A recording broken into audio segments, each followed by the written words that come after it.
welcome to our next video. This is going to be a video on getting Java installed and working on our machine with the current, most latest version of Java at the time of this recording. So it should be similar even if there's newer versions for you by the time you're doing this. Also, this is optional. If you're not going to be doing Java development, there's no reason to do this. But if you are, or if you want to do Java alongside of any of your other learning, I would recommend obviously getting Java installed. And we'll use Visual Studio Code as our main IDE for Java for academic purposes. Obviously, there are better tools like Eclipse, IntelliJ, NetBeans. There's a little academic tool called BlueJ that's nice as well. So if you're going to be doing real production level Java, you would want to get one of those. But let's go ahead and get started here. I'm just going to open a browser and type in Java download, Java SDK download, excuse me. And that way I can make sure I get the right one. Be very careful here. Make sure you go to Oracle for this and don't download from some strange site. You would definitely want to use the Oracle version. You'll see the Oracle logo there. We're going to get JDK 21 and hopefully get that working on our machine here. JDK 17 is also available, so you can have them side by side if you want to get both. Feel free to do so. Okay, so here I got Linux, Mac OS, and Windows. So obviously I'm on a Windows box. I'm just going to get the x64. I'm actually going to try the MSI to see what happens here. So we'll go ahead and get the MSI downloaded.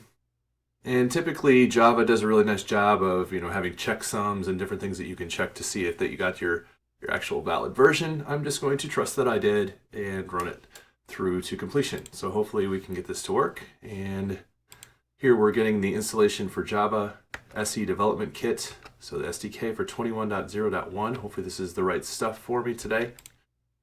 And it's going to be installed. This is going to be really important for setting path variables later. So definitely recommend taking a look at this if you haven't ever done this before, but just kind of keep track of this. We're at C program files Java. That's can't draw a straight line right now. Let's try again.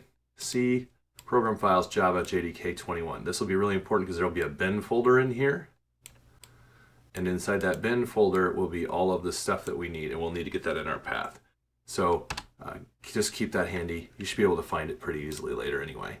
So that's all I needed to select to get started here. Get the components and everything installed, and hopefully this installation will go pretty smoothly. Cool, so it's done. So you can go to the next steps here and review documentation for JDK. Maybe there's even more stuff on like how you could get started, different guides here, different things you can do for installation, etc., and so on and so forth. So maybe good resources there. I'm going to go ahead and assume it's all installed and close this down. So again, I'm just going to preemptively do a preemptive strike here. I know that I want to go to C, and I can't even remember, was it program files or program files x86? There it is, Java JDK 21. There's my bin folder, and you see that there are a number of DLLs in here, but what really matters to me is going to be like Javac or Java. So the Java and the Java compiler, those are the two that I'm going to try to use from command line. So let me just zoom in on those real quick so you get somewhat familiar with them. So again, Java, the main java.exe. So I don't have my extensions shown here. I'm not a big fan of that right now because I would love to see that this is actually, DLLs or executables or whatever they are. So if I go to my view and let's see if we can change the file extensions. We want to do the extensions there. Okay, so there we go. So yeah, java.exe and javac.exe. So let's once again just zoom in on those now. Yep, Java and Javac. So those are going to be our two main if you're just running from the command line. I'm actually going to open up Visual Studio Code and we'll go right to, let's just do a new window, and hopefully it'll still be in my code folder, but if not, I can just do a new project or basically open folder. I guess, why don't I do that? That would make more sense. Let's go, let's browse. I want to keep the Java file open because I'm going to need that path in a little bit here. I'm going to promise you that. So I'm just going to go to C code, and I'm just going to go ahead and create a new folder here. And we're just going to call it Java projects or something like that. I don't care. And then inside of there, let's just go ahead and open that in Visual Studio Code. So, get that folder open, and we could try to create a Java project here. Do I trust the authors? Well, I'm the author, so yes, I trust them. Okay, inside of here, let's actually open a terminal within Visual Studio Code. So Control Shift with the tick, or basically the tilde key without the shift, but yeah, so Control Shift and that together would open that up. You'll see down here I get a terminal. I get the choice of PowerShell or additional tools. I'm actually going to flip this to get Bash. You can see that I now have a PowerShell and a Bash. Additionally, if you want, you can get side-by-side terminals. So all kinds of cool stuff if you want to have one of each, right? Okay, so really actually just need to see what happens if I just type Javik, right? So it'll probably say don't have this thing installed if everything, unless it got installed for me, but looks like Javik source files. Let's see. So what if we do it in PowerShell real quick, Javik.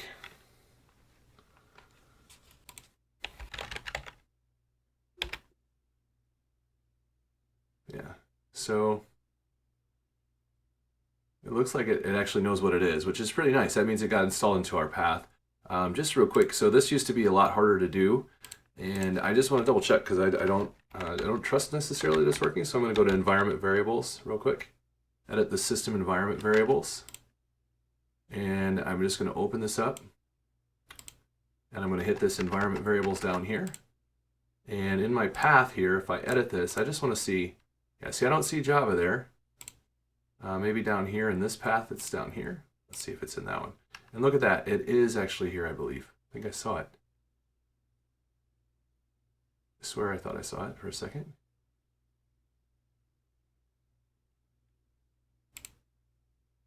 I see program files, common Oracle, Java path. Okay, so it's got a Java path set. So it looks like it actually has Java set up. If I run my terminal command again, and I just do Java without anything, and -- version. Yeah, so it knows who Java is and it knows what's going on. So actually it looks like we're doing pretty good here. We don't even have to mess with the environment variables anymore.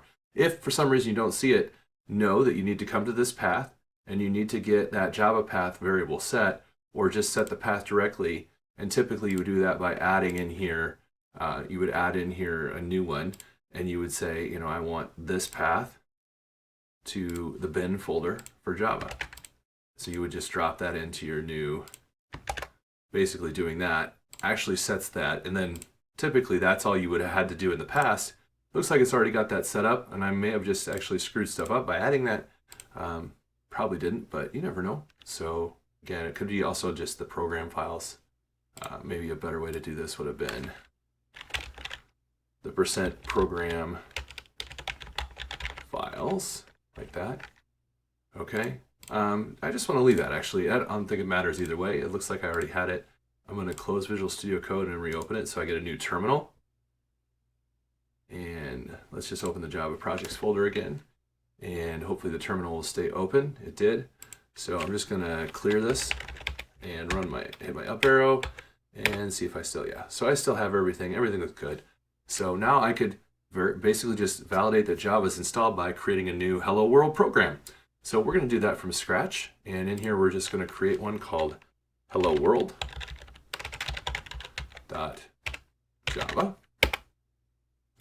And we need to just add some Hello World code. But you see that it says, hey, would you like to install a recommended extension pack for Java, extension from Microsoft for the Java? I actually do want to do that. Let's show the recommendations. There's the extension pack for Java. Now the nice thing about this is it's going to include IntelliSense, some Java support, debuggers, Maven, Test Runner, Project Manager.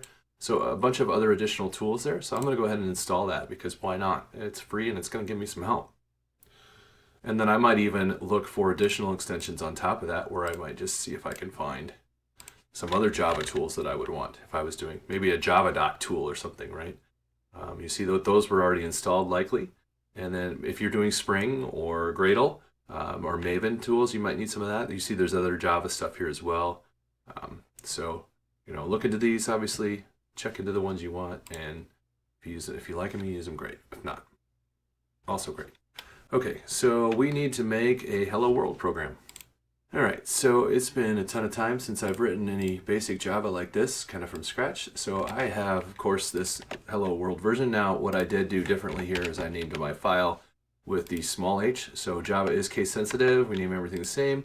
Hopefully, this program here, if I can go ahead and just say Javac hello world.java, and it should compile, and then I should be able to say Java hello world.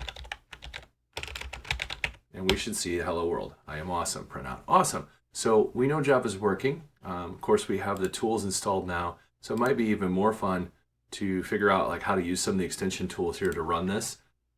Maybe we can just hit run and debug and see what happens, and allow access for Defender and stuff. So it looks like it ran just fine. So you can see that I have that ability. I probably also have the ability to put a debugger here. So so really cool stuff in Visual Studio Code available to me. Of course, I got my step into, step overs, all the stuff that I would need there to do debugging. So you can see all that jazz. Hit F5 to continue clearly, and we're good. So that proves how to get Java on our machine, and we're ready to go with Java. If we're going to do some basic academic Java programming, we can use Visual Studio Code as the IDE of choice for that. Thank you very much. We'll see you next time.